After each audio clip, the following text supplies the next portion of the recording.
Henrico police still investigating this brazen crime that happened here yesterday morning. They say essentially a man walked into the business and started pepper spraying employees. Right now there is a small memorial here outside of Huguenot High School growing after that student was shot and killed just minutes after his graduation. Well, Kurt, I have a copy of the indictment right here, and it only charges Amari Pollard for killing Sean Jackson and not his stepfather. This is where those big blue mailboxes are, where you drive up, drop your mail off, are usually located, but as you can see, they're now gone, and postal inspectors tell us they've launched an investigation after someone broke into them this week. Kurt, when I visited the family's attorney today, they say that family members right now just aren't ready to speak publicly about this law. Well, Cocktails to Go were basically a lifeline for so many restaurants and bars that were struggling during COVID. Right now we are hearing from Savon Henderson's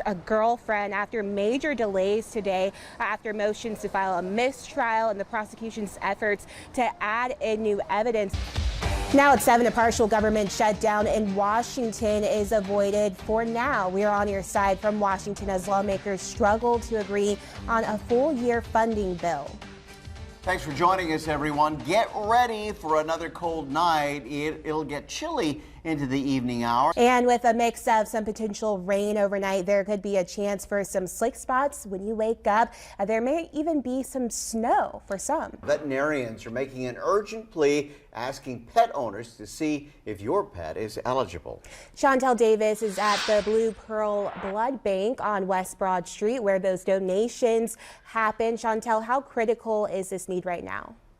All right, Chantel, thank you. On your side tonight, U.S. officials say a new deal to secure the release of hostages held by Hamas may be taking shape. Now to Washington, where in the last few hours, Congress passed a short-term spending plan to avoid a government shutdown. Now that bill is heading to President Biden's desk for his approval. Now at 9, Tropical Storm Ophelia making landfall in North Carolina. And here at home, we are tracking a low-end tornado threat as Ophelia moves through on this first alert weather day. We do have team coverage for you this morning as we deal with this storm. Our reporter Henry Graff is on your side giving us the latest on conditions in our area. But first, let's get right over to Rachel Myers and Andrew Frieden with a closer look at what we can expect this weekend. Rachel, what's the latest? We are continuing to follow that breaking news coming out of Maine. The suspect behind that horrific mass shooting that claimed the lives of at least 18 people has been found dead. And this morning, we're hearing from a former bartender who worked at one of the locations the suspect, Robert Card, shot up on Wednesday night. Meanwhile, Gaza residents clearing away some of the rubble as Israel says it's expanding its activity in the Gaza Strip. Friday, Israeli bombs knocked out the internet and phone service in Gaza, cutting off more than 2 million people from the outside world. A Georgia restaurant now going viral on social media for having what's called a parent surcharge on their menus. This is pretty interesting. The restaurant says it's a charge for adults who can't parent their children. Well, we do start this morning with some breaking news. Take a look at your screen right there. A lot of activity right now. There are some lane closures on I-95 northbound near exit 86. All of this because of a car fire on the shoulder. If you are traveling this morning, expect delays as crews are working to clear the scene. Well, this morning, a suspect is still on the loose after police say he shot and killed a Maryland judge earlier Friday. The attack happening just hours after the judge ruled against the suspect in a child custody case. With the latest COVID booster, which is available if you can find it. And scheduling an appointment for that new COVID shot may be harder than you think. Rollout delays have slowed down the process of many pharmacies getting those doses. First at 4, Madison McNamee now live in the studio to break down what's happening. Maddie.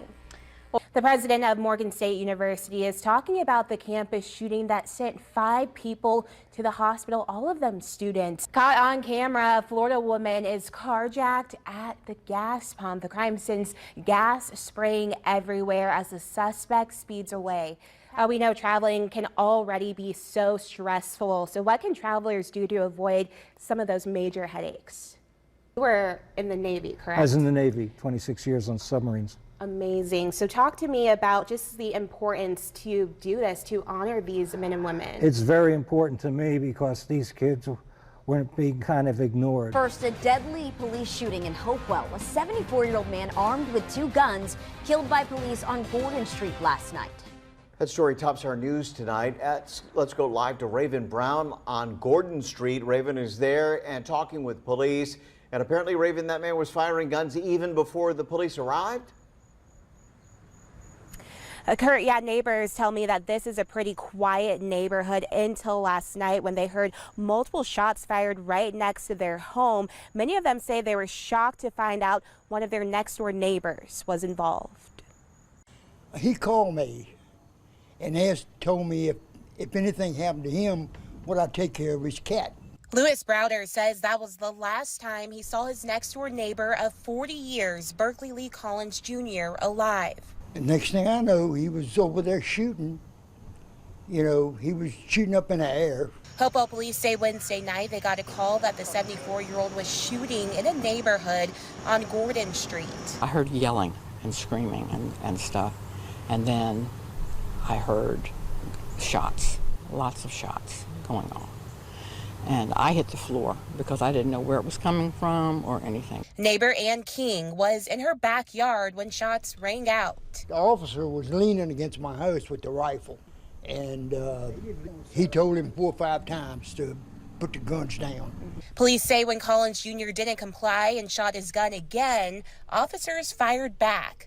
I just think something pushed him over the edge to do this. It just didn't seem like a normal thing for him to do. In a statement, Police Chief Gregory Taylor said no officers were injured and said in part they face dangerous and unpredictable situations with courage and professionalism, often risking their safety to ensure the safety of others.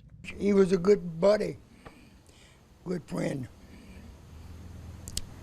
Just a tragic thing that happened.